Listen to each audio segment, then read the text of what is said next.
रौंद डालो मन की वासना को। बहादुर आदमी चोट लगने पर और खूंखार होता है। कायर आदमी एक बूंद खून देखेगा दैया रे भाग गया। तो ये कायरों का मार्ग थोड़ी है, सूरवीरों का मार्ग है।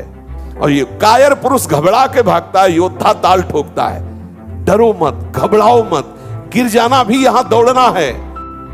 भगवत शरणागत जन हो, कोई साधारण हो तो आप अपने स्वरूप को समझो।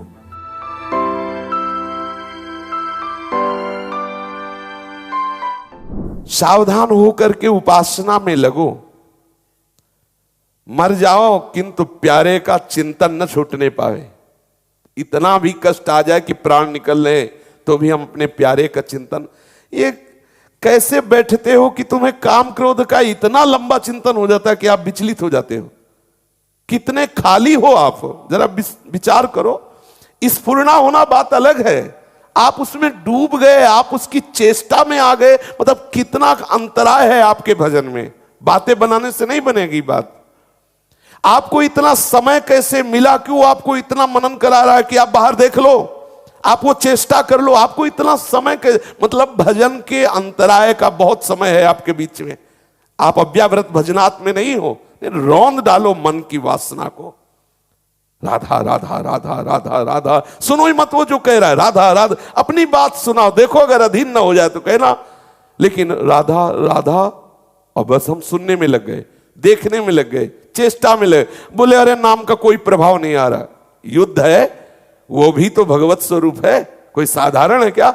मन इंद्रियाणाम मनश्चास्मि। योद्धा तभी आनंदित होता है जब जोड़ का योद्धा होता है। अगर ममई वांसो तो तू सच्चिदानंद प्रभु का अंश है। तो वही कह रहे हैं कि इंद्रियों में मन मैं हूं, बराबर का जोड़ है, कोई खिलवाड़ थोड़ी है। और ये कायर पुरुष घबरा के भागता है, योद्धा ताल ठोकता है।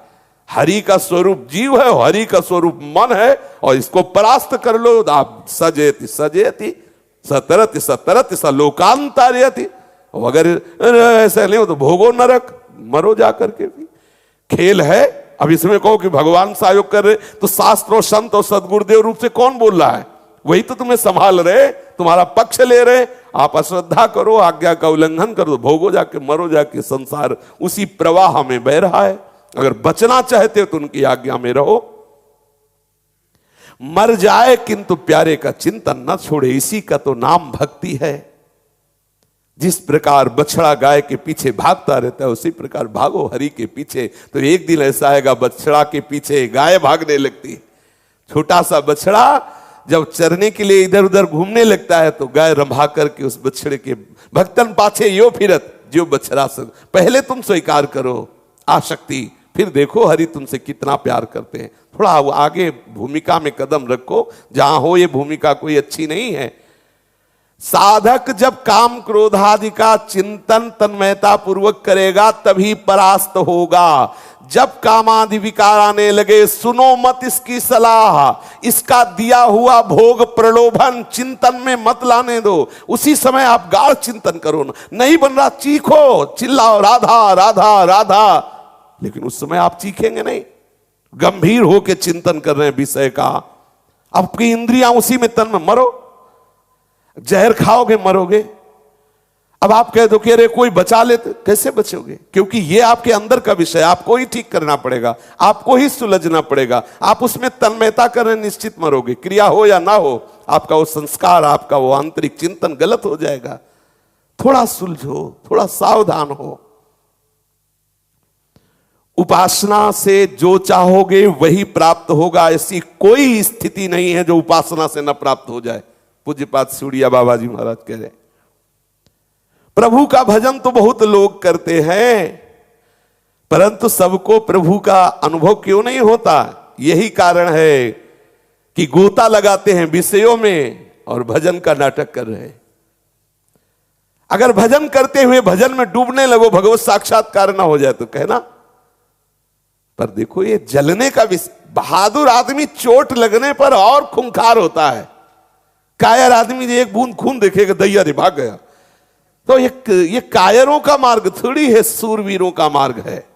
अगर कहीं भी हम झुकते हैं तो हम सावधान होते हैं। ये कौन सी ऐसी वृत्ति है जो मुझे रौंद दिया, गिरा दिया? सूक्ष्मता से उस वृत्ति को पकड़ा और कस दिया। ये बिल्कुल आप ऐसा हवा मत समझो कि माया बहुत बड़ी हवा है। अगर माया भगवान की एक शक्ति है तो ऐसी अनंत शक्तियों को अधीन करने वाली भक्ति है। आप ऐसा मत समझो जो ठाकुर को अधीन कर ले वो भक्ति। माया जीव को अधीन करती है और भक्ति भगवान को अधीन करती है। आप भक्ति को स्वीकार करो, माया की तरफ देखते ही काहे को हो। नाम रूप लीला धाम, बस यही हमारे विचरण करने का विषय हो। जलन आ रही, आकर्षण आ रहा, परेशानी आ रही, ये सब मन बुद्धि का तमाशा है, ये मन बुद्धि का जाल है। थोड़ी देर ऐसे समझ के इसे डिलीट करो, इसे हटाओ। उसको तूफान मानकर दिमाग में मत बैठा लो कि अरे अब क्या होगा, कुछ नहीं होगा। आंख खुली स्वप्न खत्म, ऐसे ही है। आंख खुली स्वप्न खत्म, जागो। उसके लिए किसी के सहयोग की जरूरत नहीं, जागो, भगवत स्मृति में जागो, मोह निद्रा भंग करो, फिर देखो आनंद। डरो मत, घबराओ मत। गिर जाना भी यहां दौड़ना है। अगर गिर भी गए तो अनुभव करो कहां से फिसले, वहां से आप सावधान हो। ये ऐसा खेल नहीं है कि आप निराश हो जाएं, आप परास्त हो जाएं। नावे भक्ता प्रणश्यति, पहले हरि बोल रहे। करो सदा तिनके रखवारी, जिम बालक राखे मातारी। हरि बोल रहे, मुझे डरना क्या, मुझे और उत्साहित होकर हरि का बल लेकर के इन विकारों को परास्त करना है। डूबो, भजन में डूबो। देखो गोता लगाने वाला भजन 6 महीने में भगवत साक्षात्कार कर लिया ध्रुव जी ने। ऐसी डुबकी लगाई भगवत चिंतन की कि विवश हो गए ठाकुर और आकर के उनको अपना दर्शन दिया। ये पागलों की तरह साधक घूम रहा है, वो किसी से असली अनुराग नहीं कर पा रहा। जैसे पागल कुत्ता होता है ना, इधर उधर भटकता रहता है, ऐसे वो साधक का मन पागल कुत्ते की तरह भटक रहा है। ये विषय, ये विषय, ये चिंतन, वो अरे आप समझो, भगवत शरणागत जन हो, कोई साधारण हो तुम, आप अपने स्वरूप को समझो। भजन परायण, आसनों पे बैठो, मन को मारने के लिए निरंतर भजन स्मृति, सूक्ष्म आहार, मौन, गंभीर, निरपेक्ष, अंदर से जितनी वृत्तियां सबसे निरपेक्ष, कोई परेशानी। तू दिन भर काम चिंतन कर मन, मुझे कोई परेशानी नहीं। राधा राधा राधा देखते अपने आप अधीन, उसको छूट दे दो, जा, मैं तेरे पीछे डोलने वाला नहीं। कर चिंतन, तू विषय चिंतन कर, मेरे बिना तू करके दिखा क्या करता है। राधा राधा राधा राधा, परास्त हो जाएगा। ये नहीं हम केवल प्रवचन कर रहे हो, ये जले हैं, यात्रा चले हैं, ये यात्रा चले हैं। 13, 18, 22, 30, 35, 40, 45 और आपके सामने बैठे, पूरा जीवन इसमें। पर गुरु कृपा से, संतों के सत्संग से, शास्त्र कृपा से बात समझ में आती रही। हर बात सहने से दूर हो जाती है। सहन करो, शिकायत मत करो, उस विषय में बोलो मत, उस विषय में प्रश्न मत करो, उसका महत्व ही मत रहो, नष्ट हो जाएगा, खत्म हो जाएगा। और उसको आप बार बार चिंतन करेंगे, बार बार उसका महत्व रखेंगे। अरे काम आ गया, अरे अब तो नष्ट हो गए। वो आया इसीलिए था, तुम्हारा चिंतन छुड़ाने के लिए, तुम्हें भगवत विमुख करने के लिए। कभी कभी गुणों के चक्र से ऐसा होता है, बहुत भजन में मन डूबता है, कभी कभी बिल्कुल भजन में मन नहीं लगता।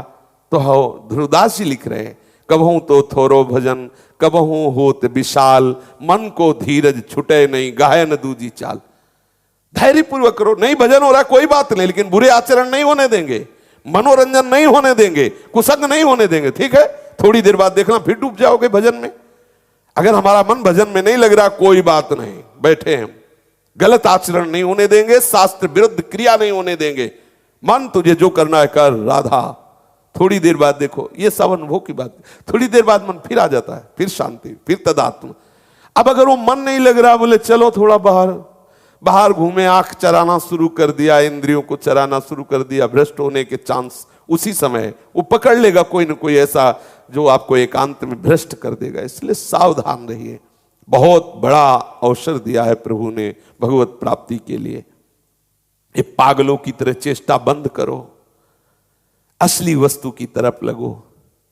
ये पागल कुत्ते की तरह इधर उधर मन को भटकाना बंद करो। ये नानात्व में जब तक तुम्हारी बुद्धि रहेगी, वास्तविक तत्व का बोध नहीं होगा। सच्चा अनुरागी एक तत्व में लगता है, एक विषय में लगता है, वही वास्तविक भगवत अनुराग को प्राप्त होता है। एक, कल भी चर्चा हुई थी, एक पे अनेक से एक में आओ। निरंतर चिंतन से ही अनुराग होता है। वाणी से गुणानुवाद करो, हृदय से उन्हीं का चिंतन करो, नेत्रों से किसी और रूप में आसक्त मत हो, अपने इष्ट के रूप की तरफ देखो। ये जगत नाम की वस्तु ही नहीं है, केवल सियाराम ही सियाराम है। पूज्यपाद बाबा कह रहे हैं केवल सियाराम ही सियाराम है, बस सियाराम ही सियाराम है। भक्त और भगवान दोनों चिन्मय हैं। जब चिन्मय तत्व का चिंतन करता है तो भक्त का मन चिन्मय, बुद्धि चिन्मय, ये सब भगवत स्वरूप हो जाते हैं। घबराओ नहीं, खेल है खेल, तुम्हारी हानि होनी नहीं, पहले लिखित ले लो। नामे भक्ता प्रणश्यति, तुम्हारी हानि नहीं होनी इस खेल में, तुम्हारी विजय होनी, ये देख लो। प्रमाद करोगे पीटोगे पक्का है, प्रमाद मत करो। प्रमाद करोगे तो फिर सूत्र दूसरा लग गया। आज्ञा के अनुसार चलोगे तो भगवान स्वयं कह रहे क्षिप्रम भवति धर्मात्मा, मैं उसे महात्मा बनाऊंगा, मैं उसे धर्मात्मा बनाऊंगा। साधुरिव समंतव्या सम्यक व्यवसिता हिसा, उसे आज से ही साधु मानो क्योंकि उसने मेरा आश्रय ले लिया, अब निश्चित वो महात्मा बन जाएगा। भक्त और भगवान दोनों चिन्मय होते हैं। गलती ये होती है हम चिन्मय का चिंतन छोड़कर पार्थिव चिंतन करने लगते हैं, फिर हमें दो दिखाई देने लगते हैं, फिर हमें बहुत दिखाई देने लगते हैं, बस यही फंसाव हो जाता है। अरे भक्त तो ऐसा होता है वो मोक्ष की भी चाह नहीं करता है, वो तो भगवत चिंतन में प्रेम में डूबना चाहता है, वो मोक्ष भी नहीं चाहता। आप जैसा चाहोगे वैसे ही प्रभु आपके सामने रूप रख के आएंगे। देखो प्रहलाद के लिए भगवान ने कितना सुंदर रूप त्याग के भयंकर रूप धारण किया, नरसिंह रूप धारण किया।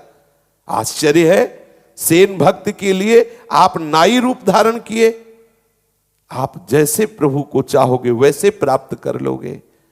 आप प्रेमवश अधीन होने वाले प्रभु के केवल चिंतन में लगो, जैसा चाहोगे वैसा प्रभु आपको अनुभव कराएंगे। बाबा कह रहे हैं इष्ट देव का निरंतर चिंतन करना आपका मुख्य कर्तव्य है। जैसे मिश्री के खिलौने में जिधर से भी छुओ मीठा ही मीठा है, ऐसे ही प्रभु आनंद ही आनंद है, आनंद बपू है। आप जुड़ो तो फिर आपको लगेगा कि नाम भी तो जप रहा हूं, पाठ भी कर रहा हूं, लेकिन हृदय प्यारे उसको जलना होगा। बिना स्वर्ण तपे चमकता नहीं है, थोड़ी देर मन को जलना होगा, क्योंकि उसमें प्रेम रस आना है ना।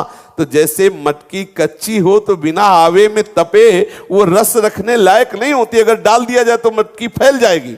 ऐसे ही तुम्हारा मन रूपी मटका अभी कच्चा है, तो उसे ताप में तपाया जा रहा है। सहन करो चुपचाप, आप मन थोड़ी हो, थोड़ा सहन करो, पक्का होगा तो यही मन आपको आनंद में डुबो देगा। आप तो केवल इष्ट का चिंतन करो। भक्ति का आधार तो श्रद्धा और विश्वास है। श्रद्धा विश्वास से आप ये बात स्वीकार कर लो, प्रभु हमें बहुत प्यार कर रहे हैं, हम कभी परास्त नहीं होंगे, हम केवल प्रभु के चिंतन में लगेंगे, जितने भी कष्ट आएंगे उनको हम स्वीकार करेंगे। जब स्मरण के लिए किसी प्रकार की चेष्टा ना करने पर भी सतत स्मरण चले, तब समझना कि आप भक्ति का रंग आ गया है, अब भक्ति आई है, स्वाभाविक भगवत स्मरण हो रहा है। देखो जब ऐसी याद आ जाए, जैसे शरीर का आप ध्यान नहीं करते, शरीर का आप जप नहीं करते, पर शरीर को कभी भूल नहीं रहे, ऐसी जब भगवत प्रीति उदय हो जाए, भगवत स्मरण तार, भगवत चरणारविंद से इतना अपनापन, तब समझना कि भक्ति का रंग आ गया है। लगे रहो, घबराने की जरूरत नहीं। ये जो कर रहे हो ये भी ऐसा नहीं है, ये बहुत भाग्यशाली हो जो इतना कर रहे हो। अगर इतने पे अभी शरीर छूट जाए तो आप पीछे चर्चा सुन चुके हैं कि योग भ्रष्ट पुरुष की कोई ऐसी दुर्गति नहीं होती कि वो बादलों की तरह छिन्न भिन्न हो जाए। पुण्यवान लोकों में जाकर वो पुण्यों का भोग भोगने वाले जो बड़े बड़े पुण्यात्मा जन है, जिस सुख में आसक्त होकर भोगते, भक्त उनको अनासक्त भाव से देखता है। फिर श्रीमान कुलों में जन्म लेकर वो वहां भी अनासक्त होकर फिर भजन मार्ग से पूर्णता को प्राप्त होता है। हानि तो होगी ही नहीं, पर हम समय क्यों बर्बाद करें, हम ऐसी निराशा क्यों हृदय में लावें जो हमें नाम छुटवा दे, धाम छुटवा दे, भजन छुड़वा दे। ये मन की चाल यही है, माया की चाल यही है कि वो आपको आगे नहीं बढ़ने देगा, मान लो। इसीलिए प्रभु कह रहे मैं ये वो मनाधत स्वमय बुद्धिम निवेश है, दे दो मेरे को, मन को दे दो। गुरुदक्षिणा क्या होती है, मन को दे दो, अपने शरीर को दे दो, शरीर को आज से जो गुरुदेव आज्ञा करेंगे उसी के अनुसार चेष्टा, मन को गुरुदेव की आज्ञा के अनुसार ही संकल्प होगा, विपरीत नहीं संकल्प होगा। वाणी जो गुरुदेव आज्ञा कर रहे हैं वैसे ही हमारी वाणी का बर्ताव होगा। अब शास्त्र विरुद्ध भगवत विरुद्ध वाणी नहीं हो गए। आप कुछ समय बाद देखेंगे आपका हृदय परम शीतल परम शांत हो गया। भोजन करते समय बहुत बार आई है बात, ये अच्छा भोजन है ये बुरा भोजन है, ये भेद हटा दो। गृहस्थ हो तो सात्विक साधारण स्वादहीन भोजन पाओ, विरक्त हो तो जो रूखा सूखा पकवान और सूखा जो भी मिल जाए अपने नियत घरों में वो मांग लिया और उसे चुपचाप खा लिया स्वादहीन होकर के और स्वल्प मात्रा में।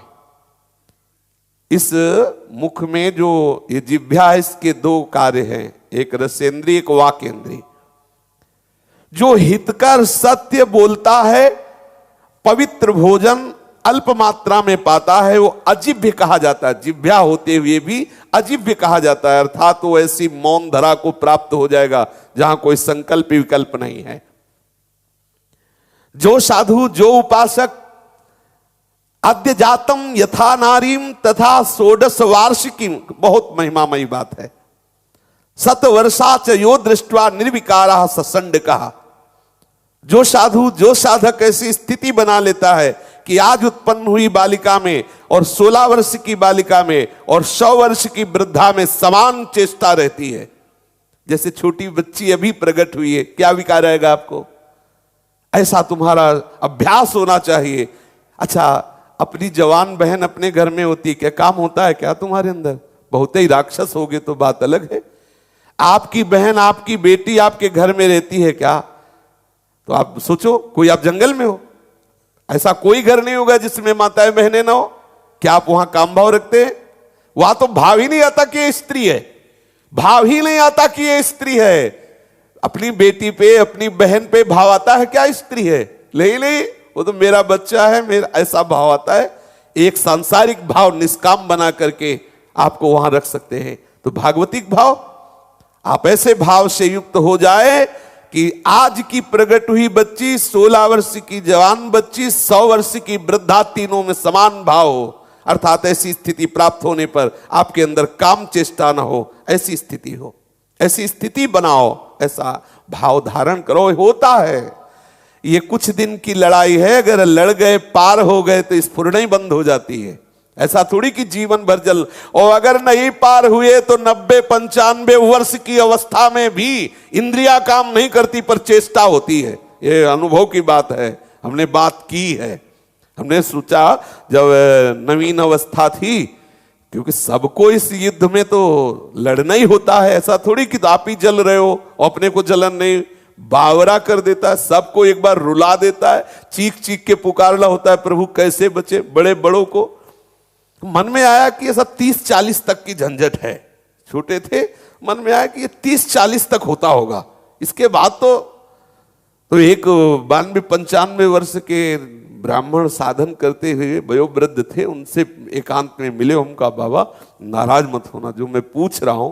तो उस समय ब्रह्मचारी जी कहते थे, क्योंकि नैष्ठिक ब्रह्मचर्य की दीक्षा लेने पर संन्यास मार्ग में सब तो उनका ब्रह्मचारी जी नाराज होने की क्या बात आप पूछेंगे? तो हमका बात ये कि मुझे लगता है कि 30-40 में काम वेदना समाप्त हो जाती होगी, क्या ये बात सच्ची है? तो उन्होंने कहा ब्रह्मचारी जी 95 वर्ष की अवस्था है हमारी और मन की दशा वही है, शरीर काम नहीं करता।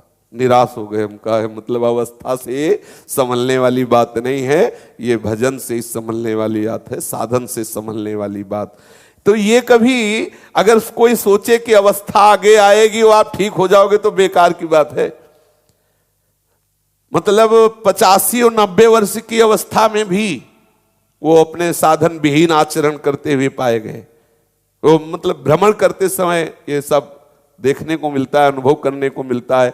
आश्रमों में एकदम पागल बन करके चुपचाप रहो, हर चेष्टा आपको दिखाई देगी। और ऐसे ही भ्रमण जब किया जाता है तो ऐसे किया जाता है, एकदम पागल बन के रहा जाता है। वो यही समझे कि एकदम पागल, इसको कोई ज्ञान नहीं हो, तुम पूरी सूचना सब पता चलेगा, कौन किस आचरण से युक्त है, कौन कैसे चलता है, कहाँ है, और चतुरता से निकलते रहो, आगे बढ़ते रहो, और वहां ये शिक्षा लो कि किस आचरण के कारण ये गंदगी है, किस वृत्ति के कारण ये अपने आप को नहीं संभाल पा रहा है, और साधक आगे बढ़ता रहता है। तो एक सूक्ष्मता की बात समझ लीजिए, इस पर आपको विजय पाना है, ना कि अवस्था से जाता है, नहीं जाता अवस्था से। कैसे विजय पाना है? आज ही निश्चय कर लो, मुझे नहीं भोगना, क्योंकि ये मेरा सुख नहीं है, ये इंद्रियों का विलास है। सच्ची मानना, एक बार तो इतना तूफान आएगा कि आपको लगेगा कि ये परमार्थ हुए, बाबागिरी हो, ये भजन सब आग लगे जाके, ऐसा आएगा। और अगर आप तैयार स्थिति में सहते गए तो एक दिन ऐसा आएगा कि आप स्फुरना होने की भी गुंजाइश नहीं रह जाएगी आपके हृदय में। देखना, आप देख, लेकिन है बहुत बलवान, ऐसा भी मत समझ लेना कि ऐसे अगर हिम्मत करके नहीं चलोगे तो फेल हो जाओगे।